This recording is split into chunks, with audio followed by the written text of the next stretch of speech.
Hey y'all, I'm Kallee, and I am a blogger for 31 Heart Pursuit. And that comes from basically um, wanting to share my story as I become a Proverbs 31 woman by God's grace, and studying Proverbs 31 and what God is teaching me. And I try to share what God is teaching me, either be through blog posts, Instagram, Facebook posts, now YouTube. And the inspiration I got is called Coffee with Kallee. So here's my coffee, and I'm Kallee. Um, each mug I have has a significance and something it reminds me of, whether it be the person who bought it for me or a lesson that the mug teaches. This one says, find joy in the journey. And at this time, I was pretty upset when I received this. This is a gift, a Christmas gift from, she's like a little, or was it a birthday gift? I can't remember. I think it was Christmas. Um, and she's like a little sister to me. And because I didn't have any sisters growing up. I always wanted a sister, but I never got one. And so she became like a little sister to me. She was actually my bridesmaid when Ash and I got married. Ash is my husband. And it was really cool to have her share that day with me. It was kind of interesting because I was kind of in a rough spot. I watching my friends get married and have kids, and that was always my goal. I wanted to be a mom and a wife, and well, now I'm a wife, at least. And it was, for the longest time, it was really hard for me to find joy in the journey I went through, because I went through some really crappy things, to say the least. I was in a series of abusive relationships, some physical, some were just psychologically and mentally abusive. So some of the times I will get into that, and this is one of those times because it made it really hard for me to find joy in the waiting process. And there would be times where I'm just praying to God and I'm saying, God, please let me meet my future husband soon. And I would pray that quite frequently. And as I was praying, one day I was reading a book called Lady in Waiting. And it goes through some women of the Bible, and actually Ruth goes through the story of Ruth, and it talks about her joy in waiting for Boaz, and from when her husband died to when she met Boaz, and Boaz took her as her kinsman redeemer, which I absolutely love that story, and I'll probably talk about it because I love that story. It's one of the greatest love stories ever told. And so it was really hard for me to find joy in the process before I met my future husband. Well, not my future husband anymore. Before I met my husband. And I was just like, God, please let me meet my future husband. Have us ready for each other now. And there was something in me just saying, wait. Now, if you know me, patience is not my strong suit at all. I don't like surprises. And I mean, of any way, shape, or form. It drove me crazy when I was waiting for Ash to propose to me. It drove me crazy. I hate waiting. And I heard this voice saying, wait. And I'm like, huh? I was really confused. Like, obviously, I'm waiting. I don't really have any other choice. Haven't met a great guy yet.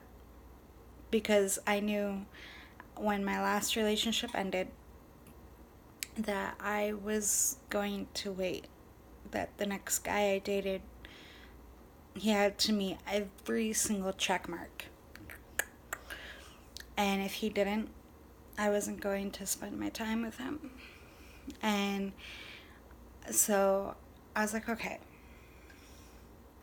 we'll see. So I'm like, I don't really have a choice, but I'll wait. And then I was writing a blog post and I was praying again. And I'm like, God, I'm lonely. Please bring my future husband into my life now. And there was another voice. And the voice said, why are you searching for a man to fill the void only I can fill? And that was a huge turning point for me, was waiting and then hearing that voice tell me, let me fill that void. And it reminded me of a song,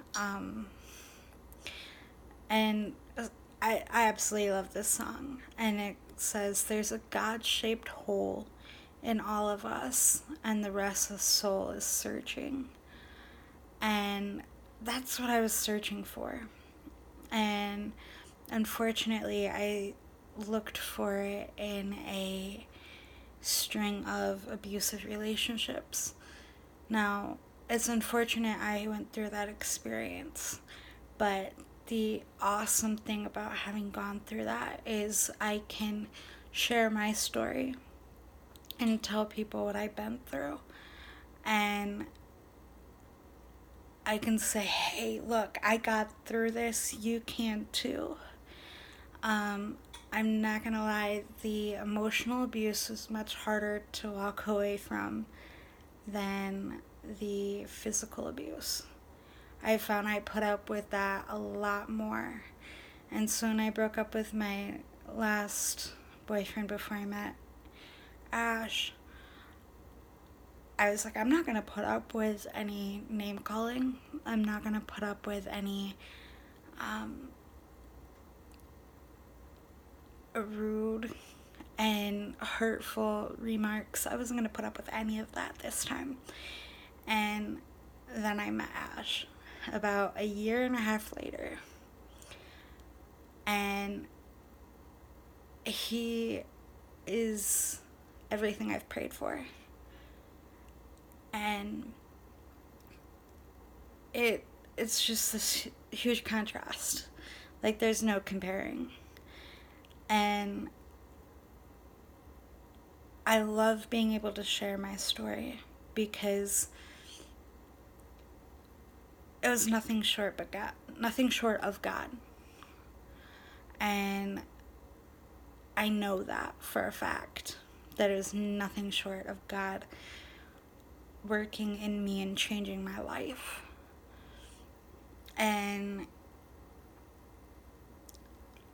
I wanted, it's really difficult knowing what to say on here because I feel like there's always someone that needs to hear it.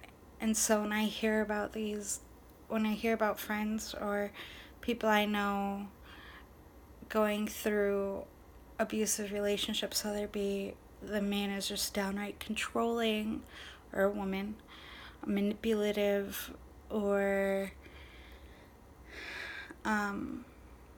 abusive mentally or physically, and it breaks my heart. It really does. Because I've been there. And I've done that.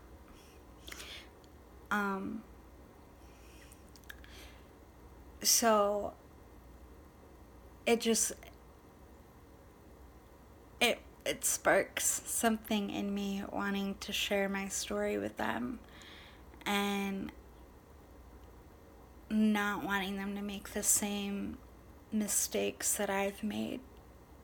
And I think that's part of why I like this mug that says find joy in the journey, because it is so easy when you are going through it to not find joy in it.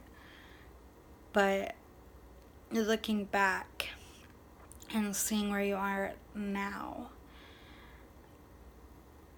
and knowing that you wouldn't be the same person if you hadn't gone through those experiences that brought you to this point of happiness, that there's no way.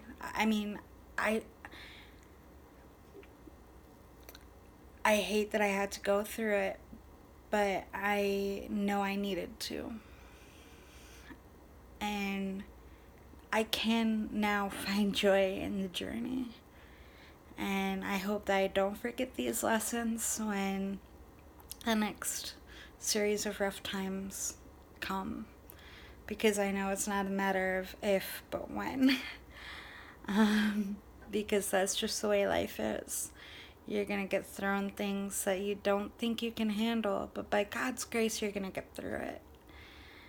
And I love the post I've seen that says basically that you've conquered 100% of the rough days in your life so far. And that's true. 100% of the days that were rough, you've conquered. And you can get through another one. Whether you feel like you can't or not, you can. And it's by God's grace. And so I guess my encouragement today would be let God fill that void. Whether it be wanting a child. Let God fill that void, because I'm there. I'm there. Waiting for your future spouse. Been there. Been there. Or just a season of waiting in general. Let God fill the void of whatever you're praying for while you're waiting for it. Because that will help you find so much joy in the journey if you allow God to fill that void instead of praying for a human who is going to falter and screw up. Fill the void that only God can fill. So that is my encouragement. Let God fill that void. So that was very deep for the very first Coffee with Kallee, but I don't think all of them are going to be this deep. It's just whatever God lays on my heart to share. I actually wasn't going to use this mug this time,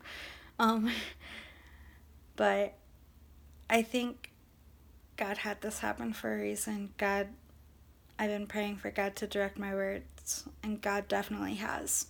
So I hope you guys are encouraged and blessed, no matter what situation you're going through in life. God has a plan, and even in the waiting, God can fill that void of whatever you're waiting for.